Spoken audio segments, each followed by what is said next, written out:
Saludos compañeros de la Universidad Virtual del Estado de Guanajuato. Mi nombre es Luis Miguel Cerritos López, actualmente cursando la licenciatura en Derecho,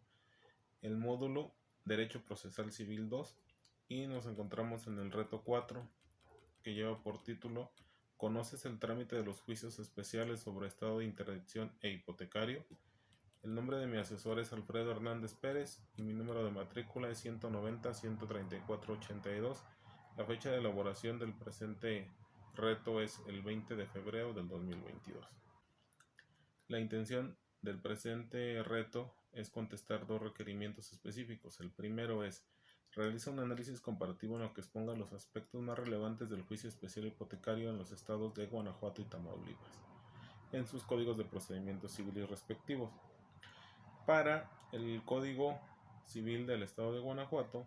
los juicios hipotecarios los encontramos en el título sexto, capítulo único, y está constituido de 17 artículos, iniciando por el artículo 704-A hasta el artículo 704-Q.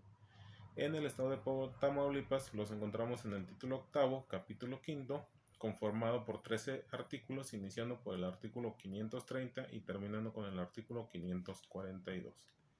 Ya en la parte sustancial del contenido de los códigos, en el Código de Guanajuato la definición de juicio hipotecario está establecida en el artículo 704-A, que dice que el juicio hipotecario es una procedencia especial sumario que tiene por objeto resolver las controversias que se originen con motivo del pago o prelación de las obligaciones garantizadas con hipoteca. En el caso de Tamaulipas, está su definición en el artículo 530, que nos dice que se tramitarán en juicio hipotecario las demandas que tengan por objeto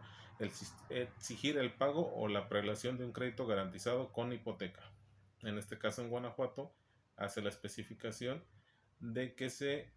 trata de un procedimiento especial sumario. En los supuestos de procedencia para el estado de Guanajuato los encontramos en el artículo 704-B, que en términos generales nos dice que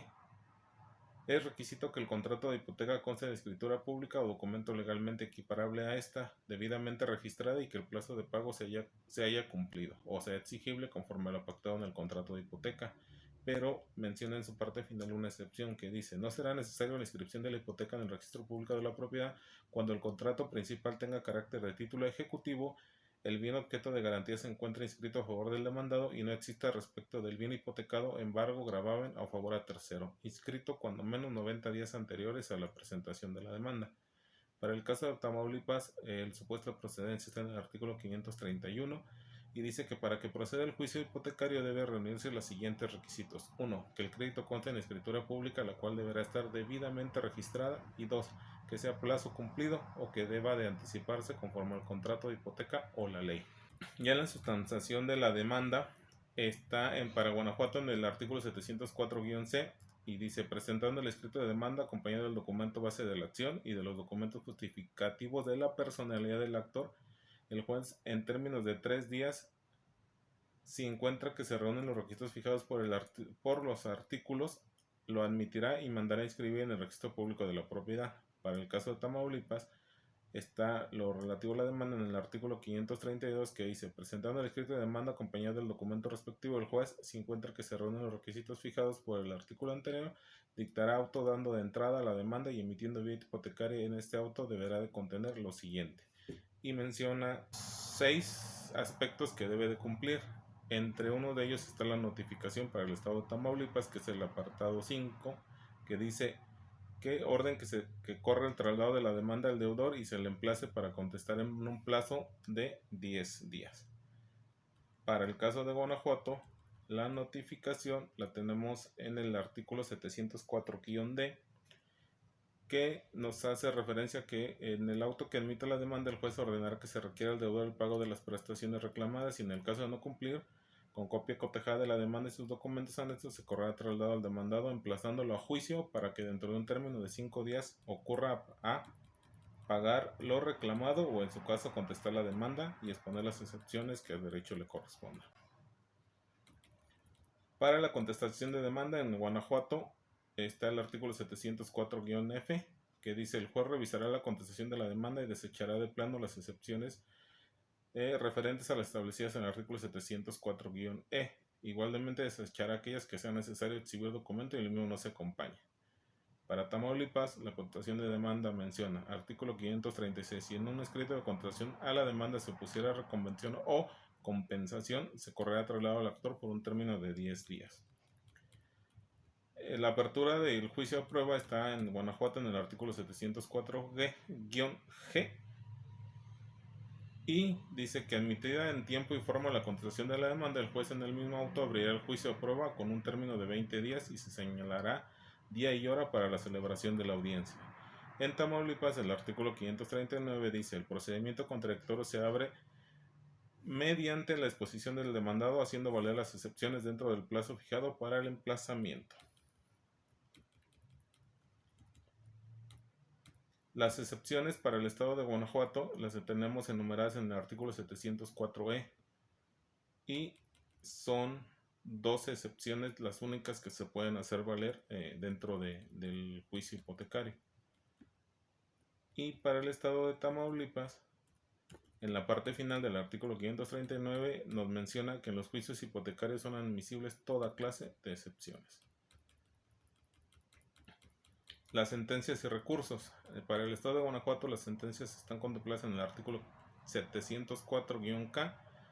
y nos menciona que la sentencia debe declarar si procede de la vía especial sumaria hipotecaria o en su caso si hay lugar remate de bienes, entre otras cosas. Para Tamaulipas, en el artículo 540 nos menciona, si en la sentencia se declara procedente de la vía hipotecaria, se mandará proceder al remate de los bienes hipotecarios, entre otros aspectos. Para la interposición de recursos para el estado de Guanajuato está contemplada en el artículo 704-O, que dice que en los juicios hipotecarios solo son apelables los autos que nieguen la admisión a la demanda. Y para el estado de Tamaulipas, en el artículo 541 nos menciona, si el superior revoca el fallo de primera instancia que declaró procedente el remate, luego de que vuelvan los autos al juzgado de su origen, se mandará a cancelar el registro de la cédula hipotecaria, entre otras cosas.